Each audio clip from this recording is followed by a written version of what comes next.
우리나라 근대사의 뼈아픈 상처, 일본군 위안부 문제. 하지만 아직까지도 논쟁이 되고 있는 우리 시대의 살아있는 역사인데요.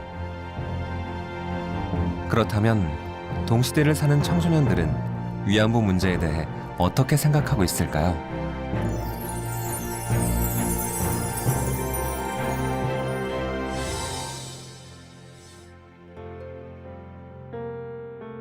서울 강서구에 위치한 덕원중학교. 오늘 이곳에서는 청소년들을 위한 특별한 수업이 진행됩니다. 일본군 위안부가 된 소녀들이라는 주제로 진행되는 역사 강의인데요. 덕원중학교 이윤선 역사교사가 맡았습니다. 질문하는 청소년, 대답하는 인문학이란 주제로 강서 푸른들 청소년 도서관에서 시행 중인데요. 청소년들에게 가슴 아픈 우리 역사를 되새겨보자는 의미에서 기획됐습니다. 끝나고 난 다음에 먼저 일본군 위안부 문제를 다룬 애니메이션 끝나지 않은 이야기를 함께 감상해보는 시간. 일본군 위안부로 끌려간 어린 소녀의 아픔과 상처를 보여주고 있는 이 영상은요, 실제 위안부 할머니의 이야기를 재구성한 애니메이션입니다. 영상을 보며 눈물을 글썽이는 아이들도 있네요. 우리가 흔히 아는 정신대라는 용어도 있고요. 군대 성노예라는 용어도 있고요. 종군위안부도 있고 일본군 성노예 뭐 여러 가지 용어들이 있습니다. 먼저 여러분이 기억해둬야 될 것은 이 중에 잘못된 정말로 이건 화나는 용어다. 혹시 아는 거? 옳지? 종군위안부. 그렇죠. 종자가 무슨 종자? 따르다 종자예요. 따르다 종자를 써서 군대를 따라갔다. 누구 중심이에요? 누구 시각이에요? 일본 시각이에요. 이제 그럼 어떻게 용어를 사용할 것이냐. 그래서 지금 국제적으로는 군대 성노예로 하자라고 얘기가 됐습니다. 너무 가슴 아프죠? 군대 성노예. 용어 자체가 너무 가슴 아프잖아요. 그래서 우리는 그러면 어떻게 하느냐. 그러면 일본군 위안부라고 하자. 그래서 일본군 위안부라는 용어로 이제 결정을 하게 됩니다. 1991년에 김학순이라고 하는 할머님, 아까 영상에도 봤었죠. 드디어 증언을 합니다. 이게 내 죄입니까? 아니지요. 누구의 죄예요? 너는 누구의 죄도 아니, 단지 전쟁의 피해입니다. 이건 내 죄가 아니잖아. 드디어 그 할머니가 증언을 하게 됩니다. 내가 이런 생활을 했으며 이렇게 살았다라고 하는 걸 증언을 해요. 정말 용기 있는 일입니다. 그 증언을 통해서 여기저기서 그래, 이거는 내가 잘못한 게 아니야. 그래, 나도 얘기할 거야. 그 만행을 내가 얘기할 거야. 얘기하는 이유는 딱 하나예요. 일본의 사과를 받아내는 것도 있지만 또 더 중요한 거 뭐 있을까요? 이제는 다시는 그렇지. 그런 역사가 반복되지 않게끔 우리가 만약에 그 시대에 태어났다면 우리 어떻게 했을까요? 우리도 끌려갔을 거예요, 아마도. 다시는 반복되지 않게끔. 그 김학순 할머니께서 증언하시고 나서 여러 곳에 가서 이제 할머님들이 막 이제 증언을 하기 시작합니다. 고초를 겪은 할머니들께 마음을 담아 편지를 써보는데요. 이렇게 행복한 대한민국에서 저희가 살기까지 할머니들께서 씻을 수 없는 고통을 받으셨다고 생각하면 그저 죄송할 뿐입니다. 일본이 하루빨리 그들의 잘못을 인정하고 진심으로 사죄하는 날이 왔으면 좋겠습니다. 다들 건강하세요. 먼저 할머니들께 죄송하다는 말씀밖에 안 나옵니다. 저와 같은 나이이셨을 때 혹은 더 어린 나이이셨을 때 겪으셨던 일을 듣고 나니 제가 평소보다 알았던 사실보다 더 처참하고 힘드셨을 거란 생각에 제가 그동안 일본군 위안부에 대하여 아는 것이 전혀 없다는 것을 깨달았고 이제부터라도 바로 알아야겠다고 다짐하게 되었습니다. 부디 일본이 이 사실에 대하여 진심으로 사죄했으면 좋겠고 앞으로 건강하셨으면 합니다. 네, 박수 한번 쳐주세요. 좀 화났어요. 그 분들을 그때 당시 우리나라가 힘이 약해서 지켜드리지 못했던 게 화가 났었어요. 되게 억울하다는 느낌을 받았어요. 이렇게 끝 동영상을 보면 할머니들이 되게 수치스러워서 고국에도 돌아오지 못하셨다고 하셨는데 왜 그분들이 이제 되려 일본 분들이 아니라 그분들이 억울해야 되는지 되게 억울하고 이렇게 궁금증이 됐고 슬펐어요. 위안부 문제의 실체를 확인할 수 있는 탐방 프로그램도 진행됐습니다. 경기도 광주에 위치한 나눔의 집. 이곳은 위안부 할머니들의 삶의 터전으로 현재 10분이 이곳에 살고 계시는데요.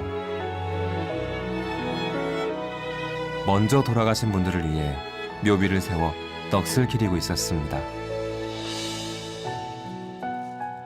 교과서에서만 배우던 내용을 탐방을 통해서 학생들이 할머님들의 증언을 듣고 또 재현해 놓은 방을 직접 또 보면서 아이들이 삶에 있어서의 현실에서의 역사를 좀 인식할 수 있는, 그리고 좀 더 나아가서는 개인의 삶을 좀 되돌아볼 수 있는 계기가 됐으면 해서 체험학습을 준비하게 됐습니다. 먼저 역사관으로 향하는 아이들. 그 당시 끌려간 인원이 대략 거의 20만 명 이상이라고 추정이 되고 있고요. 네덜란드나 동남아시아나 중국이나 타이완 쪽 그쪽으로도 많이 확대되었다고 합니다. 당시 위안부들이 생활하던 위안소 내부를 실물로 복원해 놓은 공간도 전시 중입니다. 한평 크기의 어두침침한 공간에서 당시 소녀였던 할머니들이 느꼈을 공포와 절망의 크기는 어느 정도였을까요? 절로 탄식이 나올 정도로 둘러보는 내내 아이들도 마음이 편치 않아 보입니다.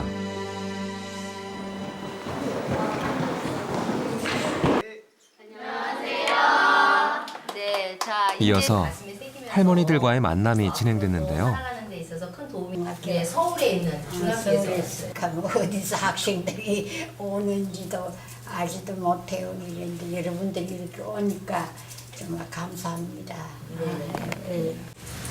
남자 둘이가 앞에 길 탁 막아서면서 무조건 말 없이 무조건 그저 한 살이 팔 하나씩 지고 그저 끌고 가는 거 이래 끌려가서 큰 길에서 그날로 중국을 가서 중국과 연변이가 떨어져서 살았어. 일본군 위안부 피해자 할머니들은 아이들에게 당시 상황을 생생히 들려주셨습니다. 내가 나무집에 있다가 끌려가다 나니까 우리 집에서는 모르지 누구나. 중국에 간 사람 한국에 어떻게 있겠어.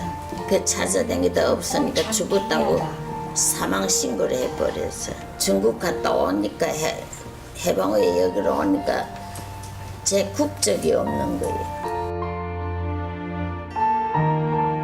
영문도 모른 채 끌려가 고초를 겪은 이옥선 할머니의 사연에 분위기가 절로 숙연해지는데요.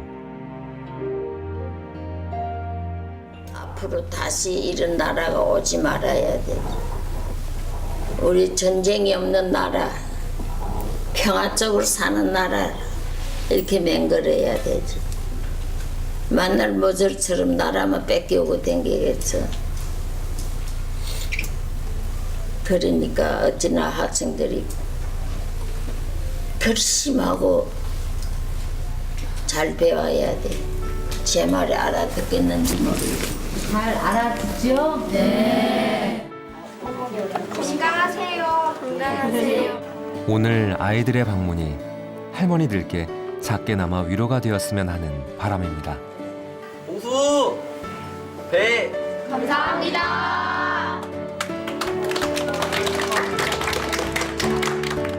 증언이 생생하셔서 일단 더 마음속에 깊숙이 들어오고, 그리고 또 더 활동을 많이 하고 싶다는 생각이 들어요. 어떤 활동? 정기적으로 여기 나눔의 집에 와보고 싶어요. 서울 강서구의 강서 푸른들 청소년 도서관. 이곳에 2016년 도서관 길 위에 인문학에 참여한 청소년들이 한자리에 모였습니다. 그냥 아이들이 이제 강의를 듣고 집에 돌아가면 그때 당시에 자신이 생각했었던 것과 그런 느낌 등을 바로 잊어버리기 쉬운데, 이렇게 후속 모임을 통해서 같이 공부했던 친구들과 생각도 나누고 자신이 느꼈던 것들을 직접 글로 정리를 하고 나면 좀 더 마음속에 깊이 남지 않을까 생각합니다. 강의의 의미를 되짚어보는 후속 모임인 만큼 각자 느꼈던 생각들을 글로 표현해보는 시간을 가졌는데요. 자신들의 생각을 일기, 신문기사, 편지 등의 형식 중 하나를 선택해 뜻깊은 글도 써보고 발표하는 자리도 마련됐습니다. 멋있는 용기를 가지고 위안부에 대해 첫 번째 증언을 하신 김옥순 할머니께 일본군 위안부가 된 소녀들을 주제로 위안부에 대해서 설명을 들었습니다. 그곳에서 처음으로 할머님을 알게 되었습니다. 잊지 않을게 그날들을 마치며 오늘로써 내가 10월 한 달 동안 체험했던 역사 프로그램을 마치게 됐다. 너무 유익하고 재밌고 감동적이었던 프로그램이라 섭섭할 면이 없지 않아 있다. 저는 참여하기 되게 잘했다고 생각한 게 제가 그냥 단순히 역사를 좋아해서 좀 역사를 잘 안다고 자부심했던 게 좀 제가 많이 이기적이었다고 생각된 게 이제 깨달았고 앞으로도 더 역사를 더 잘 알아야 되겠다 생각했고 야 이런 일들이 있었구나라고 생각이 돼서 저는 되게 좋았던 느낌이 들었었어요. 원래 평소에 관심이 있었는데 이번 계기를 통해서 더 많이 알고 싶고 위안부 문제가 아니더라도 다른 것 역사들도 알고 싶어요. 나라의 미래인 청소년들.